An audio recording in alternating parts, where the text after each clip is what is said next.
I'm Suzanne Eden. I'm a managing director at CCS, and we have a fantastic panel for you today. So the title is Controlling Your Destiny, Latest Initiatives in Strategic Planning. And we do have, of course, a number of wonderful panelists next to me. So let me go ahead and introduce them. So I'm joined by Linda Burch, who is class of 79. She is Chief Strategy and Development Officer at Common Sense Media.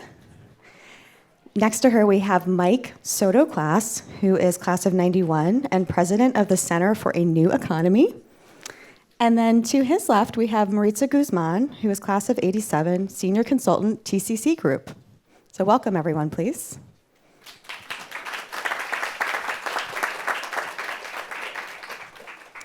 Wonderful. So we're going to start off with some questions you'll get to hear from our panelists, and then we will, of course, save some time at the end for questions. So our first question that I want to pose first to Maritza is, why undertake a strategic plan? What are some timing considerations that you might want to have in mind? So to start off, I'm curious about who's in the room, and I'm wondering, how many of you are executive directors? Great. How many of you are new executive directors? All right, terrific. And afterwards, the two of you should have coffee for sure. How many of you have undertaken a strategic plan? How many of you had fun doing it? So a strategic plan, I like to think of as really just wayfinding. So when you're walking down in the subway station, you're looking for the signs to figure out which way to go and that you're going in the right direction. That's really what a strategic plan is. It helps you know that you're headed in the right direction, so yes. And on the timing question, the answer is it depends. So it depends on the trajectory of your nonprofit organization.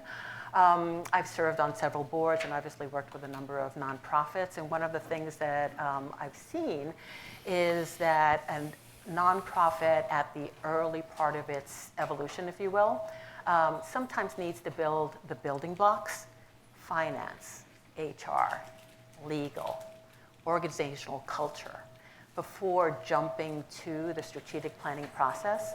Sometimes also what happens is if you have a new executive director coming in, they want to put their imprimatur on the organization, and normally, sometimes the very first thing they do is a strategic plan. But a house built on sand will not stand. And so it is important to make sure that you have those building blocks in place before you move to the strategic plan. And there's a couple of ways to do it. You can sequence it. So you do your organizational audit, make sure that you have the building blocks in place, make sure that you're solid, and then you move to the strategic plan. The other way to do it is to just do sort of a comprehensive approach. You build it in, literally, and I've certainly seen organizations do that, where the organizational audit is just part of the process. But I absolutely encourage you to do that. And then one last little bit, sort of a niche aspect of it, is that if you are, I'm curious actually, are there any fiscally sponsored programs in the room? Aha, okay.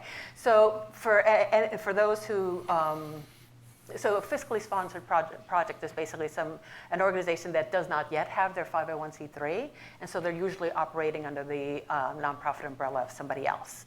So they're social entrepreneurs, they're brand spanking new. And what I've also observed is that there's a very important evolutionary stage between when you are incubated under another nonprofit and when you launch. And usually it's around building your board and setting all those building blocks in place to create a nonprofit organization. And so in that instance, I would say absolutely get your house in order before you move to the strategic plan. So that would be my answer to that question. Thank you. Would you all like to chime in at all? Well, I would say I agree with all of it. I should start by saying that I am no longer the Chief Strategy and Development Officer of Common Sense Media. So after 20 years, I made a decision to make room for the next generation of talent. Something that all boomers should think about that are in this room today about the next phase. And I'm going onto the board, but I have just joined a brand new nonprofit called the Alice Waters Institute, which has a mission and a vision and a strategy to define. So I have gone from something that was 20 years old, $30 million nonprofit, back down to the very beginning. And I guess the only thing that I would add to what Maritza is saying is that I actually think that all stages of nonprofit should be doing strategy work. There was a great article in this, I think it was a Stanford Social Innovation Review 10 years ago that said, strategic planning is dead, long live strategy. And I feel like is this on? Can you hear me? Okay. I think that even at a very early stage nonprofit, strategy is about defining your mission, defining your vision, your theory of change, which really all that means is what are the levers that are going to get you to that vision as around your mission. And you should spend a lot of time there, and that is strategy.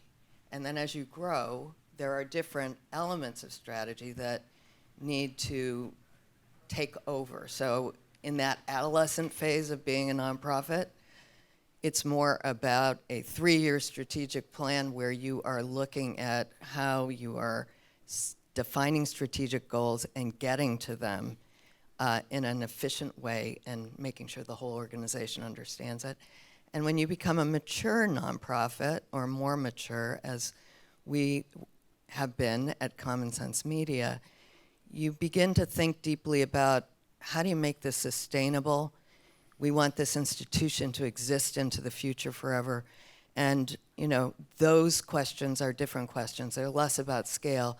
They're more about continuity and impact. So at every stage of a nonprofit, strategy is critical component of, being able to run and deliver on that mission. So. Beautifully said. So you started off by, I think my mic's not on now. I'll just try to project.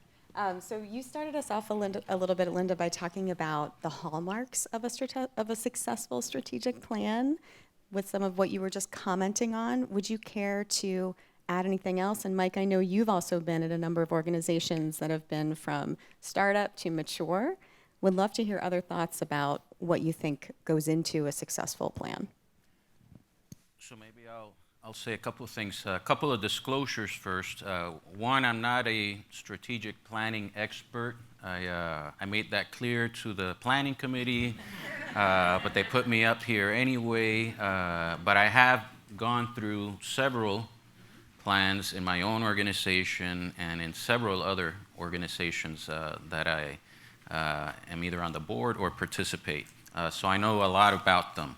And I feel maybe my role here today is to address the skeptics of strategic plans, because I myself have a love-hate relationship to strategic plans. I'm more of an entrepreneur. I like to, I'm also a founder, and that kind of, your mind is different. You're looking for opportunities. And it was great to hear you mention theory of change. That was one of the terms that I could never understand, and it would just get me upset, and I'd be like, but why are we, this is what we need to do. Why are we, trying to get it into these boxes? It didn't fit in my mind. But I have to say that the organizations that I most admired, they not only religiously did strategic plans, they followed them. And I realized, there's no way that you can kind of scale up to these levels unless you do that. And so that, I kind of accepted that and bought into it. And in a way, it's very clear. It's like the little bit that Yogi Berra said. It was something like, if you don't know where you're going, you might end up somewhere else. And I think unless you have a plan, after 10 or 15 years, you'll look back and you'll start to realize, oh my gosh, we've been everywhere. We really, never focused on anything. So I'm a convert to strategic plans, and I think they're incredibly valuable to organizations. And I think at any stage, actually, I would say, I think it's something that's valuable to undertake. I would say that the hallmark of a great strategic plan is that you actually use it, and that it is a living, breathing document that is going to change because we live in changing times. And more a set of strategic intentions and experiments that you work towards than something that is in a binder sitting up on the shelf. I think they should be brief, 10 pages. I love strategic plans that have a lot of graphics in them, that explain your model for change and impact. Plain language. Don't get too wonky like me with a theory of change. And also, the other hallmark is that everybody in the organization understands it and is operating with it, and that you refer to it when you get to those tense moments of there's either been a big shift externally in the world, COVID was a big one for a lot of us, or there is a moment in time when there's something new and exciting that you want to do. Everybody on the team really needs to be able to speak to what the 3 to 5 strategic goals are for that period in time. I also like brief ones.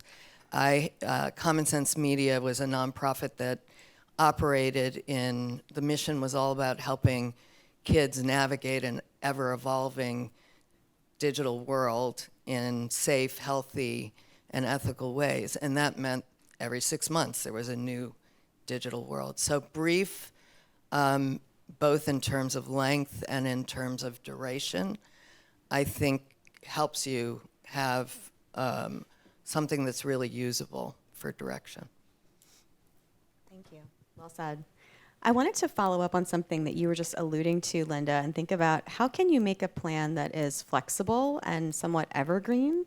And Maritza, I know you have some thoughts about this. Would love to hear your thinking. Well, really just building actually on what Linda was just saying. The reality is that strategic plan is really just data in a point in time, right? And we live in a very fluid world. Linda just noted, the COVID, the nonprofits really having to pivot, and pivot multiple times actually during COVID. So ideally, your strategic plan gives you your North Star, where you're headed, and then you examine it periodically. You review it. I love the idea of having graphics, something very simple that everyone in the organization is sort of a touchstone for everyone in the organization, including, quite honestly, if you are a direct service organization, do your clients even know, why, your guiding star? Everyone who touches that organization should be able to answer the question, why do you exist? What are you trying to accomplish? And then you revisit the strategic plan periodically, every year, ideally. I don't believe in sort of a 3-year plan that then just sits on the shelf. And I don't believe in long reports either. So we agree on that. And one quick example that I saw during COVID was youth serving organizations that were running programs, but of course you couldn't run programs. And young people didn't have, certainly in low-income communities, a lot of them didn't have access to laptops or Wi-Fi. And so there were a number of organizations who just pivoted. So they provided hotspots, they provided Chromebooks.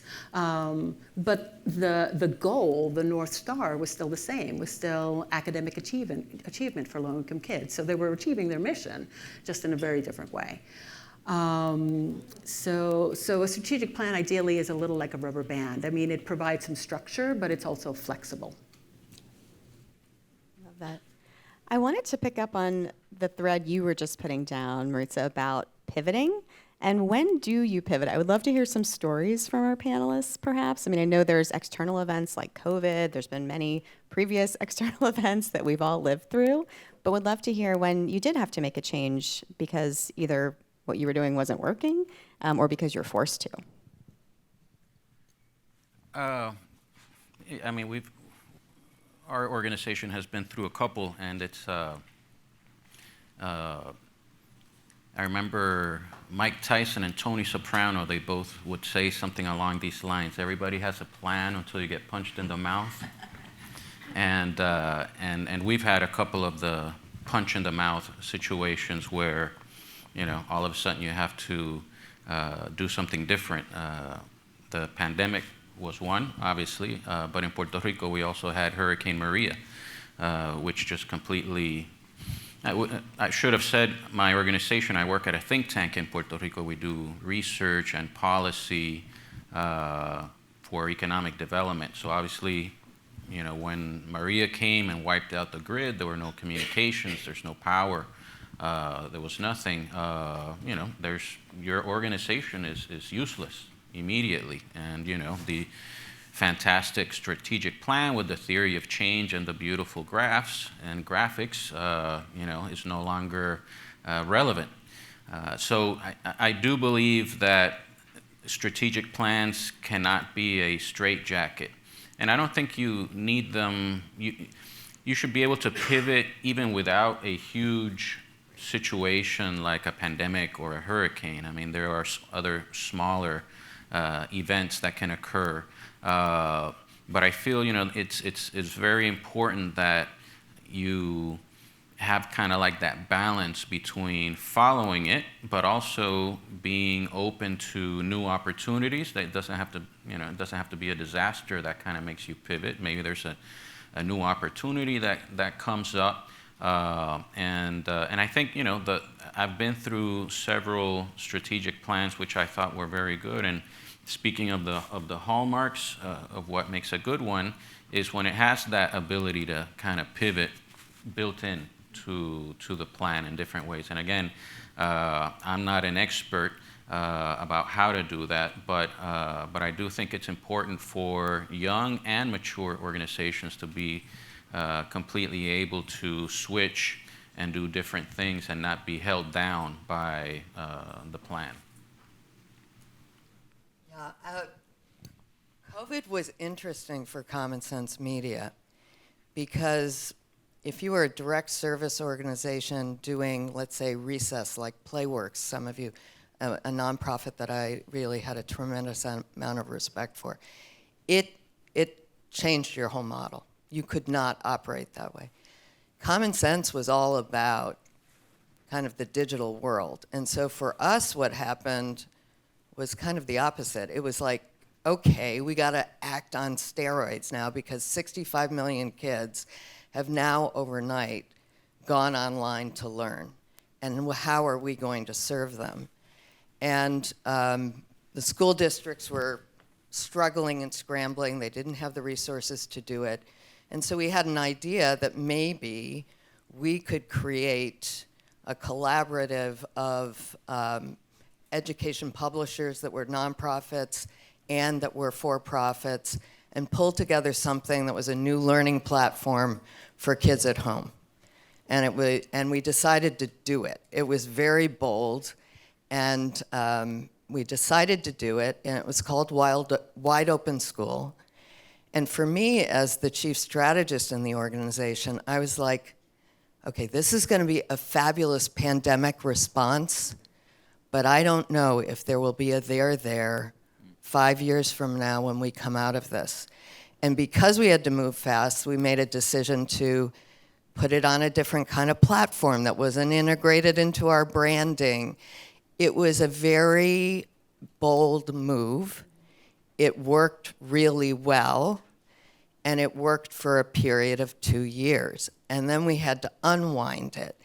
And so I think sometimes when you're not expecting something that's an opportunity as well, it can be really disconcerting when it sits there in front of you. We did go out and raise a lot of money to do it, so that worked fine. But then you have your organization that is saying, wait a minute, this wasn't part of our strategy. We don't really do education to the home. We're doing it into schools, and you have to bring them all along. So I think that turns on the leadership of the senior leadership team, getting together and saying, yeah, you know, we're going to do this. We're behind it. We recognize it may not be forever.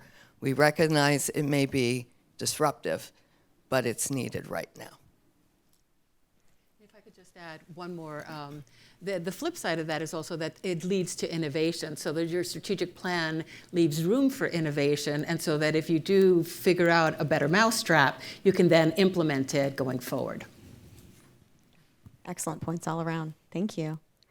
I wanted to pivot a little bit, although you just started taking us there, Linda, to think about fundraising, which is my profession, but to think about how strategic planning and funding planning can intersect. Linda? They're inextricably linked. There is no nonprofit without the funding to fuel it.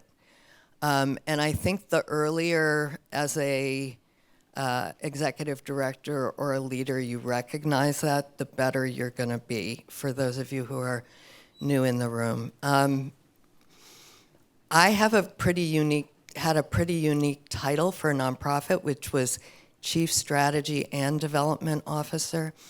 I think that it worked very well because right from the beginning, if we were thinking about a new program, we were thinking about how to fund that program, as opposed to putting all of the energy into figuring out the model and the program and then saying to some chief development officer, okay, now how are we going to fund this?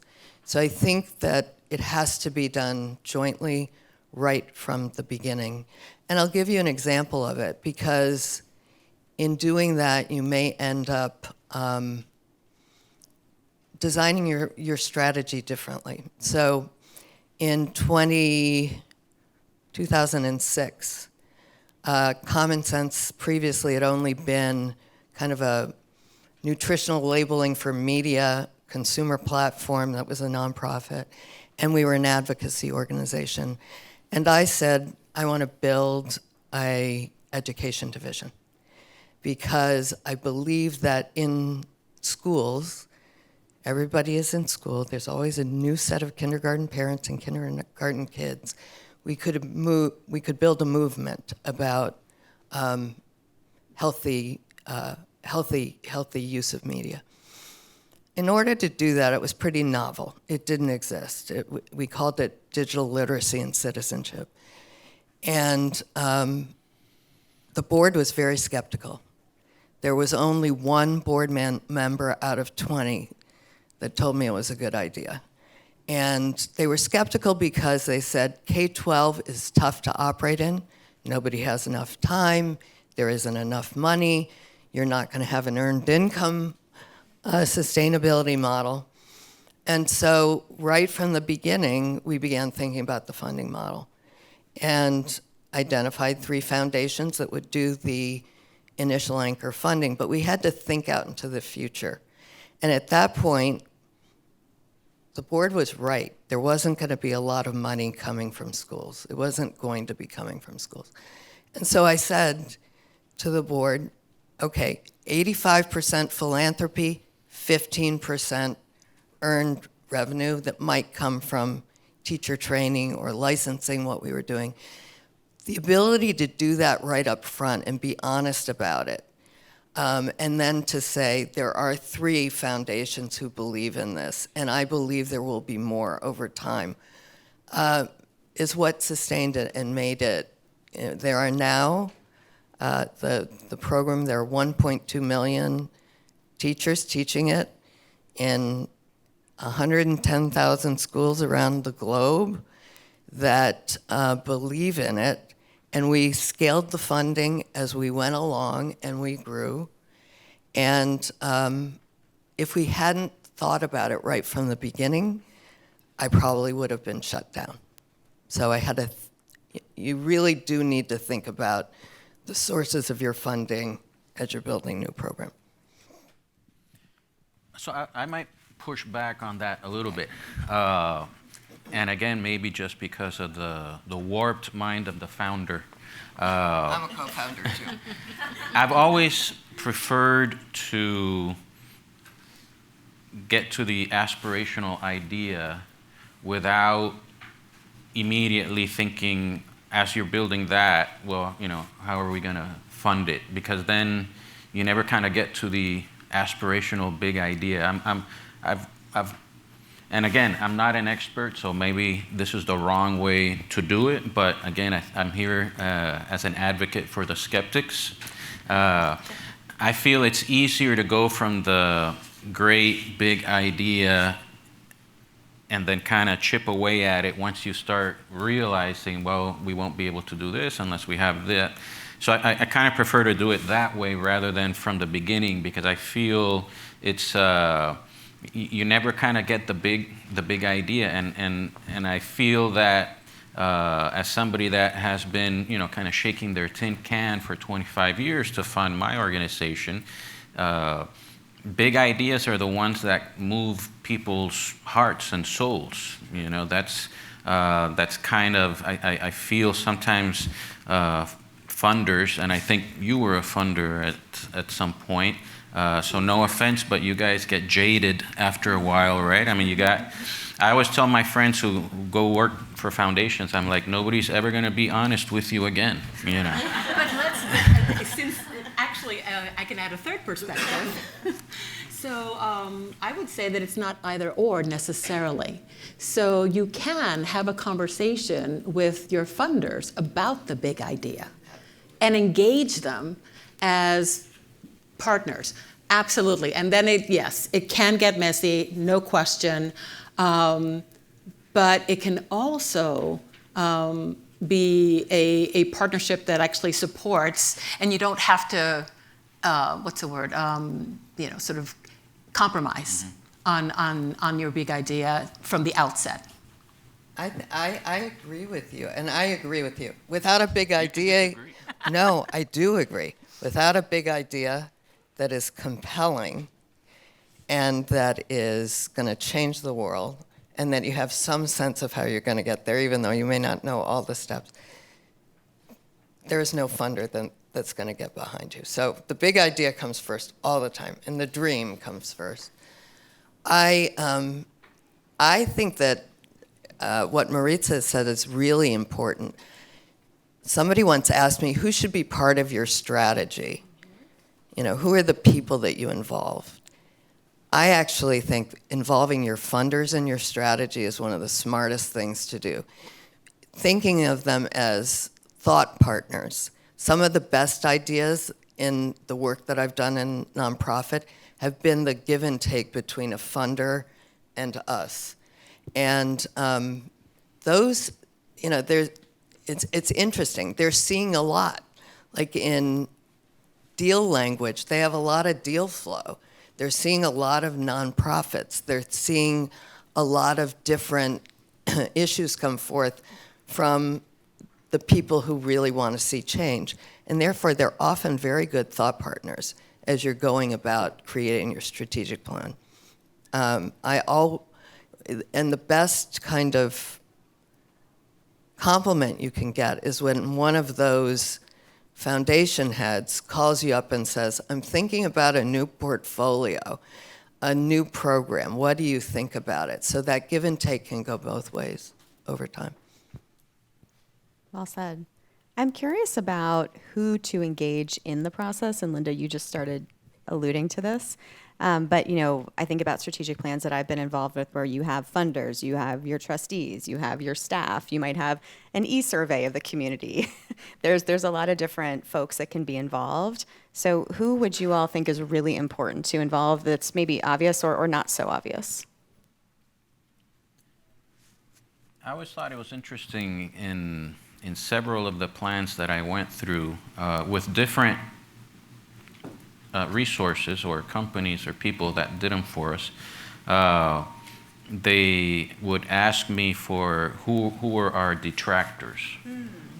And they wanted to get them included, at least in the interview part of the strategic plan. And that would never have occurred to me, but it was, it turned out to be very interesting, and in hindsight makes so much sense because I think there's a lot that you can learn from those folks. They detractors are not enemies, right? It's I think they sometimes they see things that you don't see because you're kind of right there, and you don't want to see. And so I thought that having detractors involved was very interesting. And I would add to think of it as a 360 process. And so I think, historically we think of stakeholders and you think up to some level, board members, funders, that sort of thing, maybe key staff, but also all around your organization, including if you're a direct service organization, who you serve, how the lives that you impact, what you're trying to achieve. I think that it enriches the process to make sure that it's fully inclusive. Just one more thing around that. The other thing that's interesting is that regardless, or at least my experience has been, regardless of who participates, and then also kind of separate from the product that you create, there seems to be just the mere act of undertaking this as a group gives that community, in the case of an organization, the board, the staff, funders, everybody that participated, it gives that community kind of like an esprit de corps almost, of like, we went through this together. And again, so even separate from what the plan or the product conveys, now there's more of a sense of community there, which I think is incredibly helpful for the organization as well. And that kind of happens just as a bonus, I guess.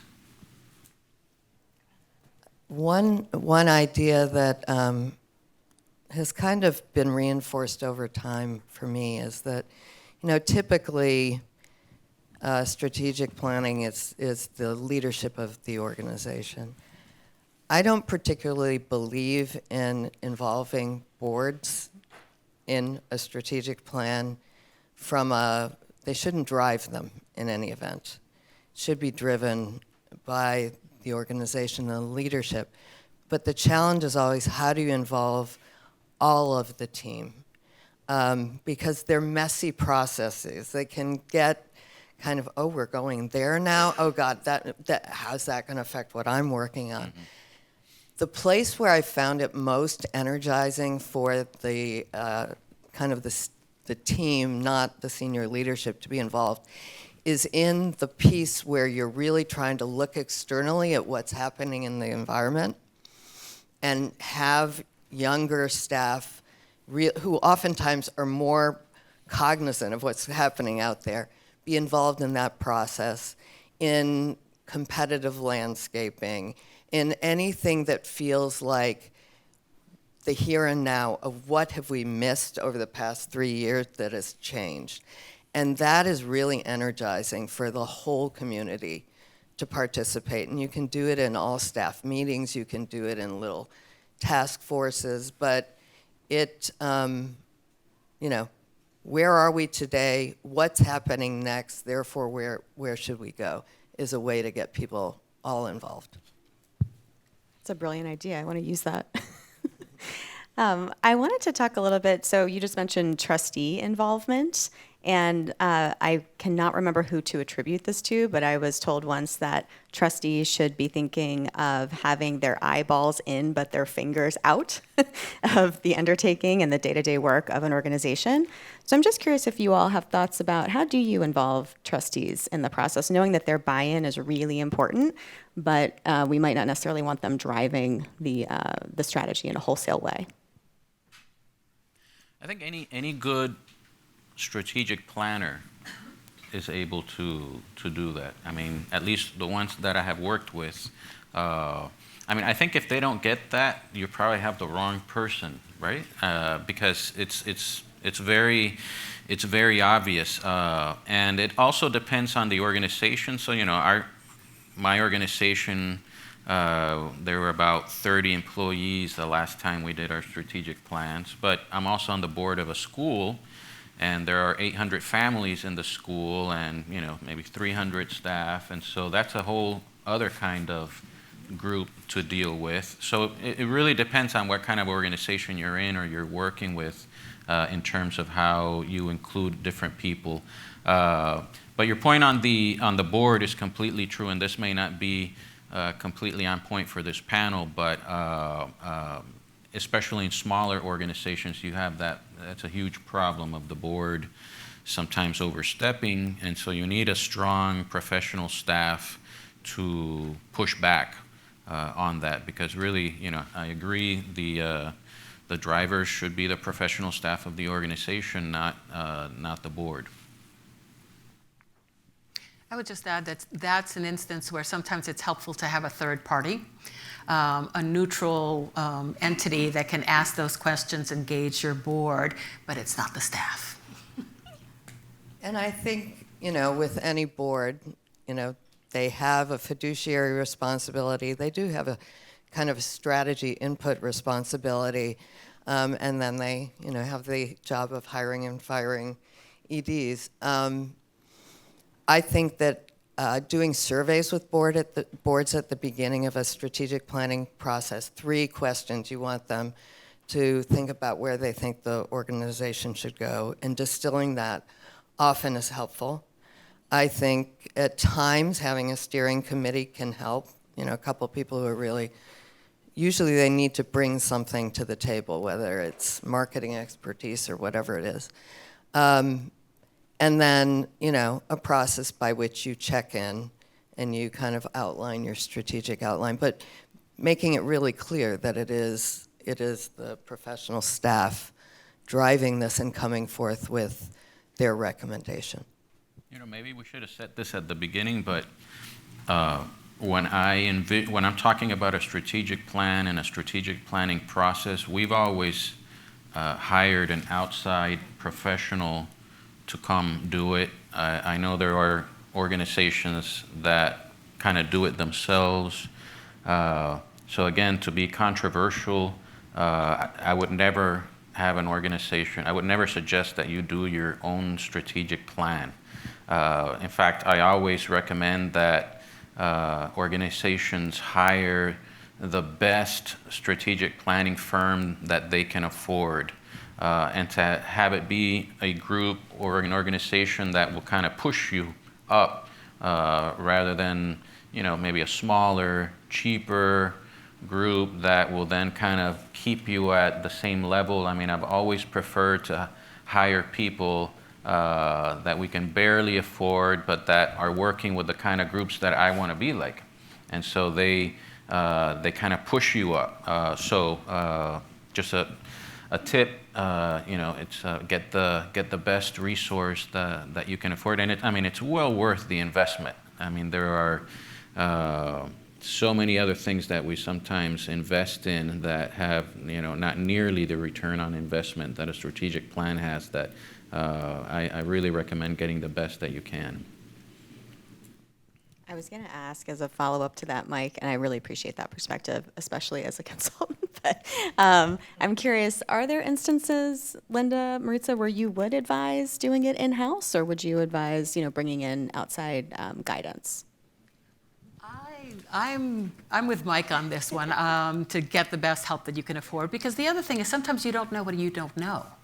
And this is an opportunity to sort of cast a wider net and expand, and maybe think about your work a little differently. And it can be insular if you're doing it internally.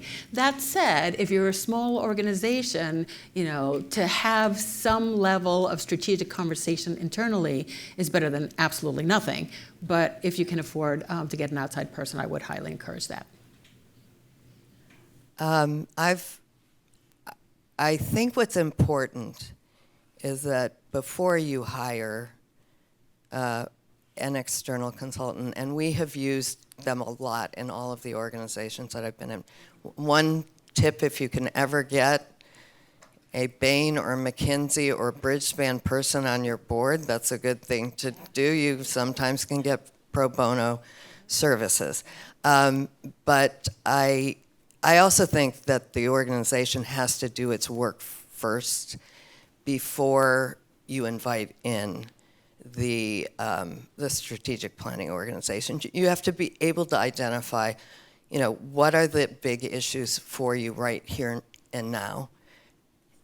They come in and do process management in a big way, which for a small organization is incredibly helpful to have people kind of tee up what the next meeting is and distill it into the so whats.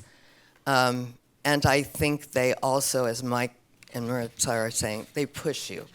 They push you when there are internal consistencies, when you don't want to make the trade-off that you need to make. And so that's good. But every 3 years is a lot of time to always have a new strategic plan, which is the way we've done it. There have been years when it felt like the strategy would be more evolutionary, and we've done it ourselves. And there have been times when we were like, okay, big shift.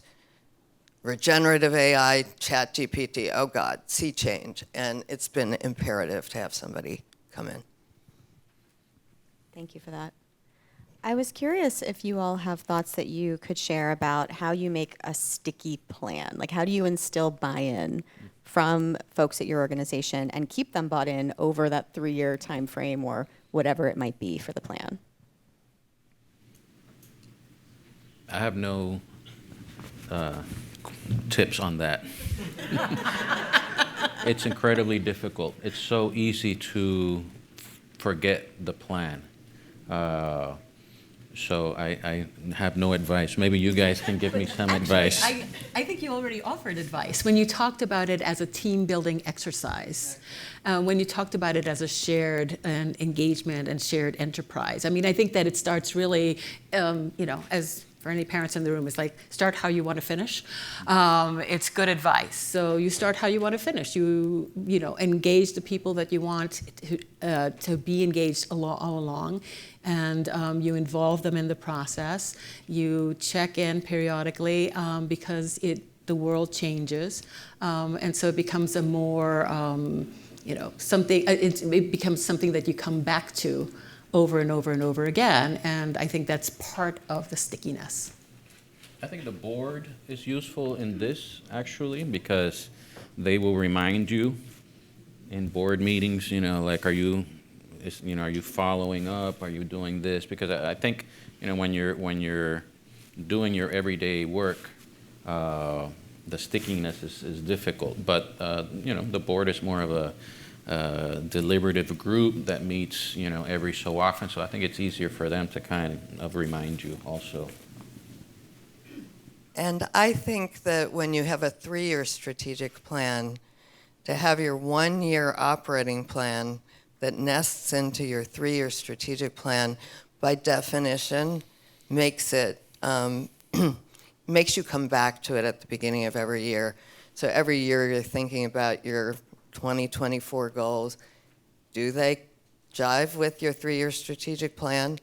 Maybe, maybe not. If they don't, is it because the world has changed outside? Doing that external look every year is really important. And so I think that's been the practice we followed. I have to say, we have more problems getting people off the strategic plan when something is shifted at times, and and then you let the creativity flow, which we all do when we delegate new ideas, and you've got 100 new projects, and everybody says, look, it fits into the mission, and it fits into the strategic plan, and then trying to figure out how you pare that back is always the challenge that I've found. Thank you. I do want to get into questions soon, but I wanted to ask, just before we do that real quick, I wanted to ask our panelists just anything else we didn't cover that you wanted to share when you think about strategic planning. Miguel is going to like this.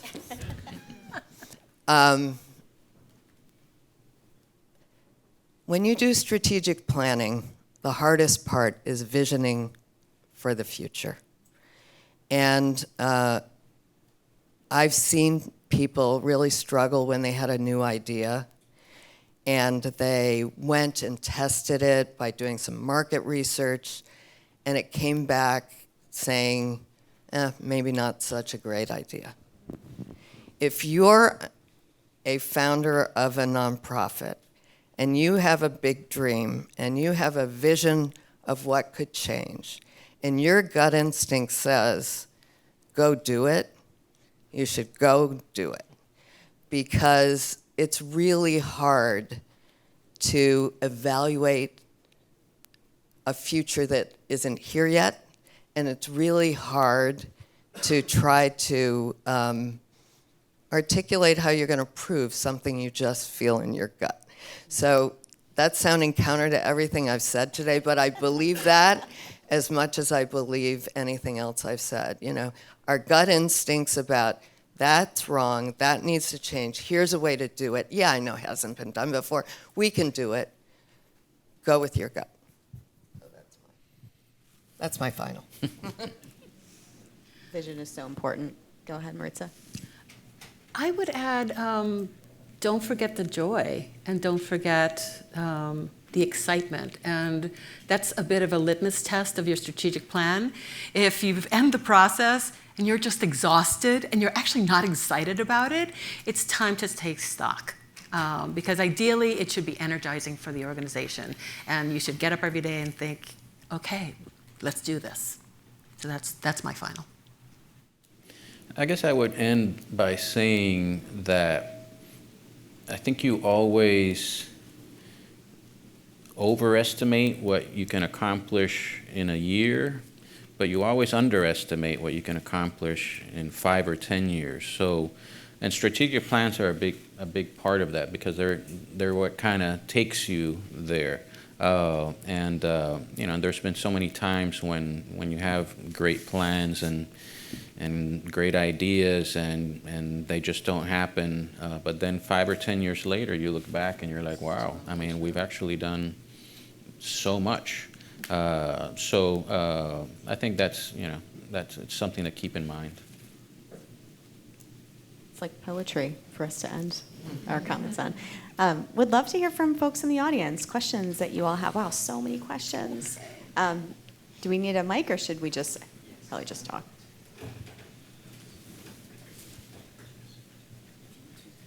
Yeah, of course. Whoever's got a question, I'll run the first one. Sure, Diana. Thanks. Mine is an observation, question, reflection. So, Linda, I loved what you said. So, Diana Rauner, I run a non-for-profit based in Chicago, focused on early education and maternal child health. And I loved what you said about moving from strategic plans are dead and strategy, long-lived strategy, because we're a 40-year-old organization. We used to regularly do strategic planning every 4 or 5 years. And major undertakings, sometimes we did it with an external supporter, sometimes we did it ourselves. And what we found was we were operating kind of at the wrong altitude for helping us kind of navigate the next few years. And on the advice of a corporate board member, a brilliant woman, suggested we move to 3-year strategic planning processes. And that's what we've been doing for the last few years. And what's interesting about that is that it does, if you're pretty confident of the mountain you're trying to climb, it does help you actually get to the right altitude of, okay, what do we do next? And more importantly, how do we measure progress and success. Because sometimes if you write a strategic plan up here, it's like everything fits into it and it's all good. But like at the end of the day, what was your impact and how do you measure that kind of success? And it does, I think, also bring people across the organization a little closer to, okay, I know why what I'm doing is moving the ball down the field. But I do think that question of altitude is really important for board members, for staff, for the external constituent. I'm wondering if anybody has any reflections on kind of like, where are you pitching your vision and your strategy relative to day-to-day operations? On the 3-year strategic plan, in my mind, the goals, let's say you have 3 to 5 goals, they should be pretty 60,000 foot and encompass a lot and allow you room both strategically and tactically to move and innovate. It's good to have your outcomes for those 3 years be pretty explicit, because what happens then is I have this one chart every 3-year strategic plan. The board has become very used to seeing this chart, which is the from to. What we said we were going to do, did we meet it and accomplish it? And, you know, when you kind of dare to be a little ambitious and you accomplish 70% of it, which isn't always the case, but a lot of the time it can be, that's so motivating to the board and so motivating to people. So, you know, and whether that outcome is we launched a new program or the outcome is we went from 40,000 to 60,000 or we diversified our audience in this way, those real measures are very motivating to the board and you. And yet, you can get into a trap of doing just that, and then you're like, wait a minute, back to the mission, back to the vision. Are we doing what Miguel is saying? You got to ultimately make change. So it is this calibration all of the time. But I think the 3-year is a good frame.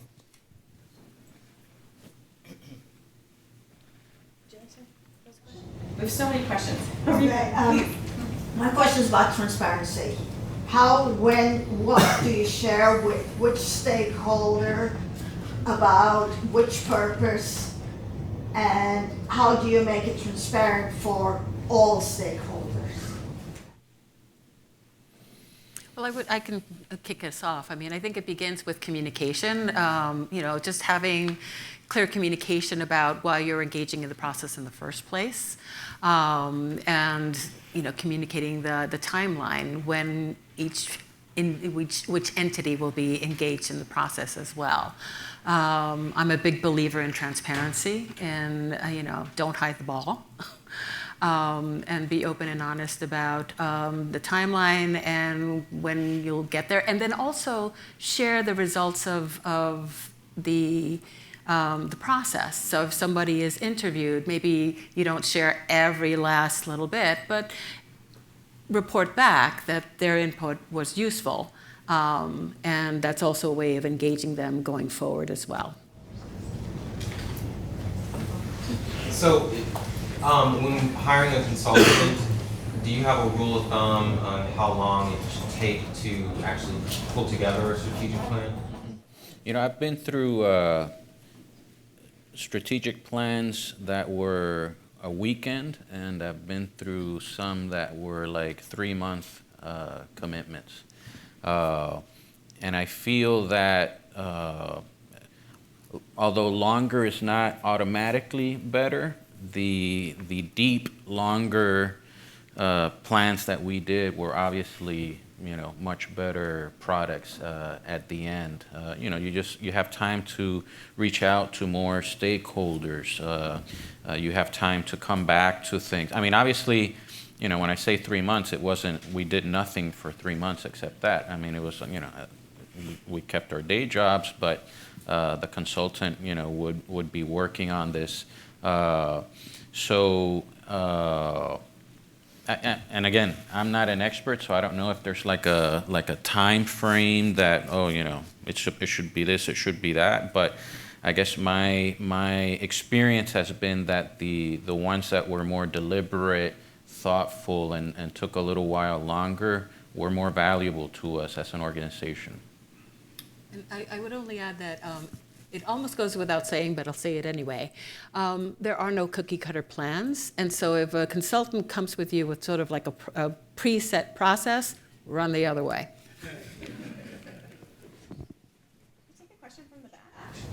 Yeah, first of all, I'm Lowell Perry, Branford 78. Appreciate y'all being here. Certainly a lot to unpack. I've been through a number of these myself. And you said a couple of things that I maybe wanted you to revisit and go back to. I thought were very important. One, it's obvious that I think you all believe that a strategic plan is not meant to be a static document, that it is something that has to be very fluid.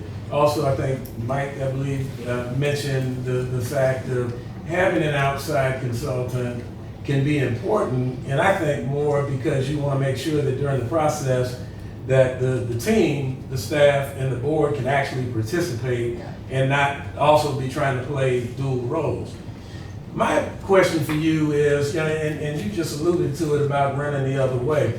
Oftentimes, and particularly boards, get in love with this idea of we're going to create a strategic plan, and they come up with a document that looks more like an annual report that has absolutely no chance of ever being revisited and gathers dust. It's like, how many pages let's do 100 pages. It's going to be great. And it never gets utilized. And strategic plans don't have to be lengthy, especially if you're going to operationalize them. So, I mean, how can you walk that fine line and that balance between making sure that you're getting a valuable document that you can use really as guidelines? You know, I think they said that in one of the Pirates of the Caribbean movies, you know, that the pirate laws were more like guidelines, and you kind of figure out, you know, when you color in between the lines and when you don't. So how can you walk that fine line between getting the document that you can actually utilize, that the board can pull out at a board meeting and say how we're doing, but more importantly, and I love earlier when folks said that it should be the staff that is doing this. I mean, that's why you hire professional staff.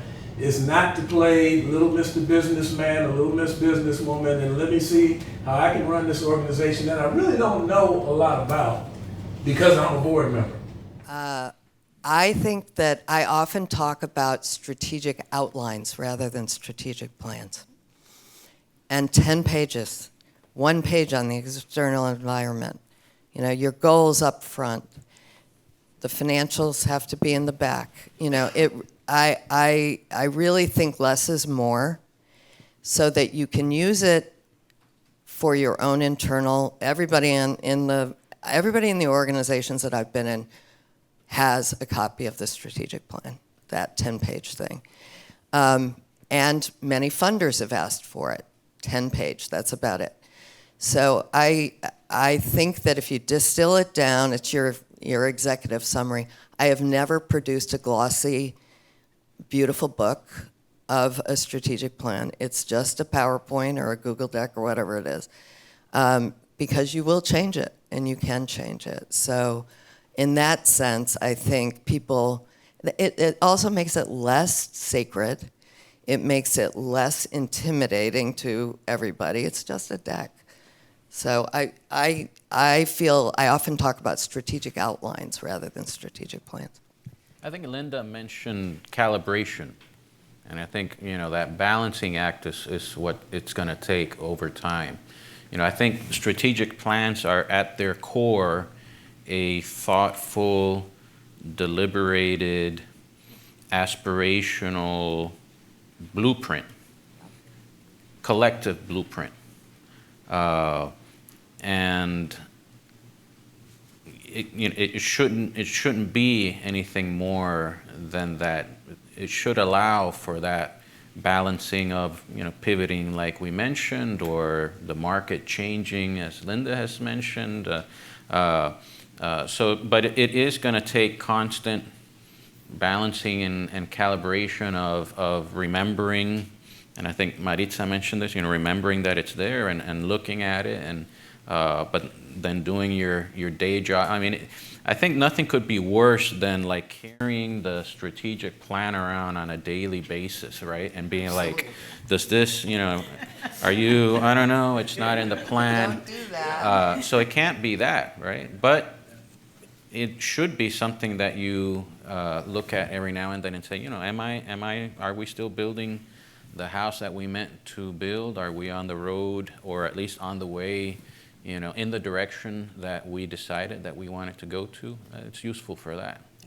And one thing that I would add is the plain language test. So in your scenario, the 100-page document, I would challenge any of those board members to give me in plain language 2 sentences, what are we trying to accomplish? And if you can't do that, you need the 10-page document, you need the PowerPoint. And I would just add too, to everything you all just shared, how does it permeate the organization? So I recently helped a client develop a strategic plan. There's 5 pillars, and everyone on the entire staff is assigned to groups associated with those pillars. And there's a lead for each of them. And they report out, thank you. They report out on a quarterly basis, right, of the process, or the progress rather. And the board also gets to hear some of those updates. So it can't sit on the shelf because they're actively assigned to making sure that it actually comes into being. Lisa. So my question is about, okay, you have the strategic plan, and it's really about operationalizing, which we're starting to touch on. And there was a question this morning to Tom about should nonprofits be acting more like for-profits. And one way in which strategic plans can be operationalized is by having the annual plan with goals and objectives that you've been mentioning, but kind of, what's the thing about the lead, burying the lead on that, which is if the executive team and then the waterfall down is evaluated based on the annual plan as it fits into the strategic plan, that also, keeps the board engaged with it and having a quarterly evaluation of how are we getting to those goals that are part of operationalizing the strategic plan. And is that something that is common? That's how it works in the organization that I'm most familiar with, actually, and the one I saw on the board. I don't know how common it is, because I haven't been a strategic consultant to many nonprofits, but it is the way that is worked in the organizations that I've been a part of. And there's always this piece of that operational plan dovetailing with it, and then the piece that says, this doesn't work anymore, we're not doing that. Or an addendum that says new initiatives in planning phase. So it's not necessarily religious to the direct line to that particular goal, but overall, I think the practice of an operating plan annually that dovetails with your strategic plan is a great way to organize your work. Question in the center? Yes, so I wanted to go back actually to the point that Nicholas brought up as well. You all mentioned working with consultants to help you with the strategic plan. Excuse me. I worked both on the side of hiring consultants and also being a consultant. So I'd love to hear, what do you look for in consultants? I understanding it will depend a bit on your organization, the individual, but sort of from a broad strokes perspective, what are some key things people should think about and look for? Thank you. Well, you mentioned McKinsey and Bain. I have a small organization, but we're gutsy, and I was like, I want somebody from McKinsey to do our strategic plan, and I had a very close friend who was a managing director, and I talked to him about it, and he probably laughed, right? Like, what's this guy think? But he got me an ex-McKinsey person that was working with Bridgespan at that point. It was incredibly expensive, but he was fantastic, and we've continued to use him, and he really has moved us up to a place where I feel we would not have been had it not been for him. So I guess I'm not answering your question in terms of, what is this guy actually like, but my major point is to try to get as best of a consultant as you can. Shoot for the stars on this because, and again, this is a skeptic talking to you, right? It has really made a huge difference for us, and John was our third consultant that we had used over 25 years. So in my organization, and then I've seen in other organizations that I participate, I've seen others, and it is just a huge difference. It's a huge difference. But there are.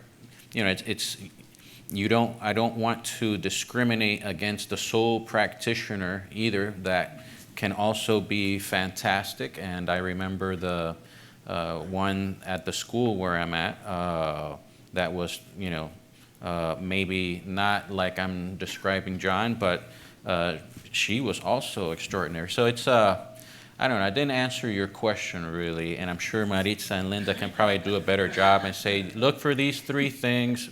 But I always, at least for me, I shot for as good as I could get.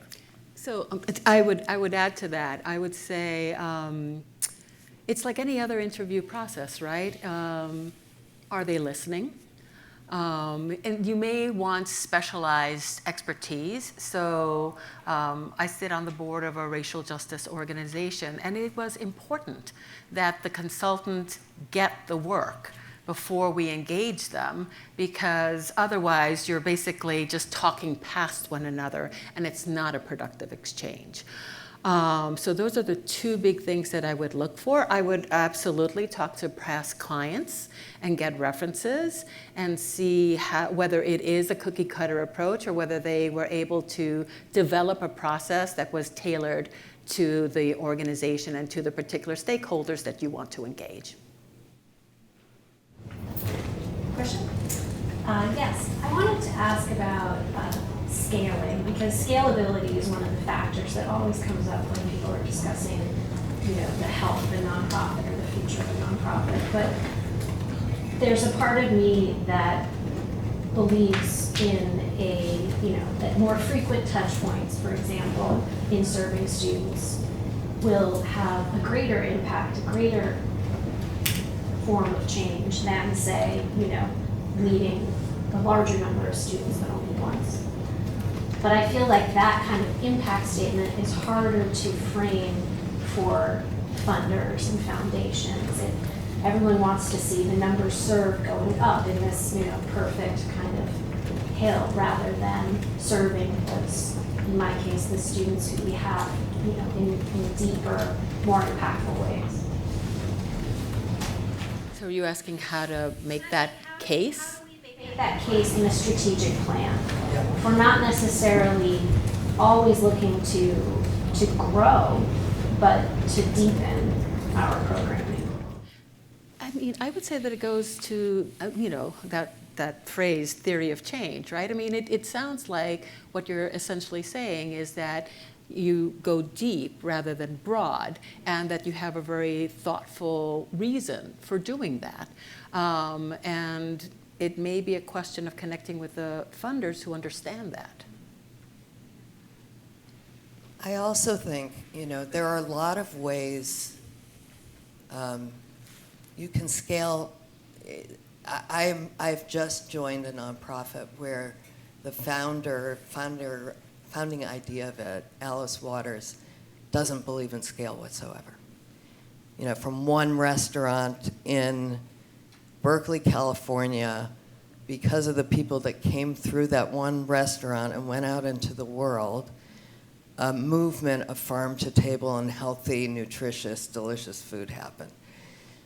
So thinking also deeply about what is unique about what you've created in your education program that is worth other people knowing about. Are you a model for something? Or is it just that you can consistently serve those kids incredibly well in this community is important, because I do believe things that happen at small scale and at a local scale right now in this country, where the connections, Tom was saying this morning, the connections are so real, are valued. It's just in your language of presenting the value of what you've created. And I think you need to be true to yourself and to your organization. It's so easy for somebody from the outside to just throw all these terms and words and things that you have to do. And scale is one of those. It's always like, oh, how are you going to take this to scale? And who's your audience? Who are your clients? All this consult speak. I think you have to be very weary of that, and be wise as to, which are the parts that, yes, that's a good idea and I should do that, and which are parts that you're like, no, that's not for us, and you got to stick to your guns about that. It's the easiest thing to measure too, right? Which is not necessarily the right path, the easiest path. Question at the rear? I see. Maybe her Oh, first, I'm and sorry. then she's been waiting. Please. Yeah, please go ahead. Yeah, you're up. Okay. Being a generation older than most of you, I came in and I heard about big ideas versus little ideas. And I just caution about labeling something like that, because I've seen many big ideas do nothing and many little ideas change the world. So I'm just cautioning about making such a decision. Okay. Fair enough. Thank you. Good point. He had his hand up. One more question, please.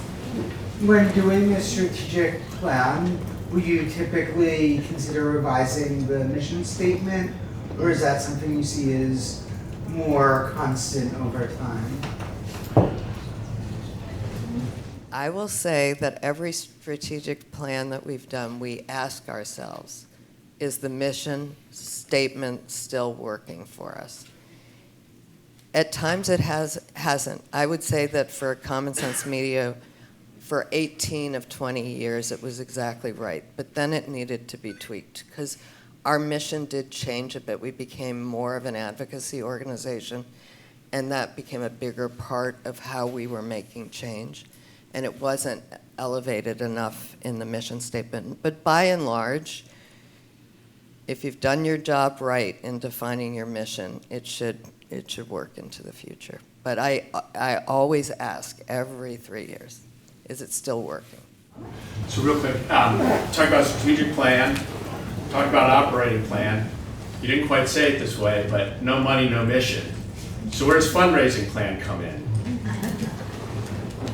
We were saying it's integral to it, and it should really be part and parcel of a strategic plan, and it should be thought about early and in parallel, although not to the detriment of coming up with your big idea Or small idea.